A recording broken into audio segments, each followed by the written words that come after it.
Yung itlog ng ano, pandog ng ibon. Eh, ano to?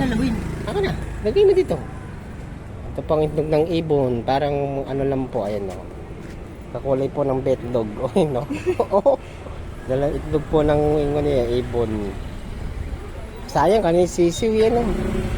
Wala, parang tsokolate yan o. Oh. Itlog ng ibon. Gusto mo kuhain ni Grayban eh. Sabi ko, wag. Si Grayban? Sabi, Kuya, may... tinama ko tong Gray. Diyan ba nakatira yung ano? Hindi daw. Oh. Ang galing na itlog niya. Anong kulay yan oh? Yung isa. Ang kulay niya oh. Parang ano siya oh. Babae at lalaki pala Parang yan. candy oh. Itlog ng ibon Ayan oh. o, ayan o. Magkabaliktad do. Itlog ng Magkabaliktad. ibon. Hindi mo matulis Oo dito nga, yung kulay mali. niya. Ala, mabasag. Babae ito. Ito lalaki kaya ganyan Paano, baliktad. May lamog na. Di Itlog bakla. ng ibon. Ay, nahulog. Ano ka na?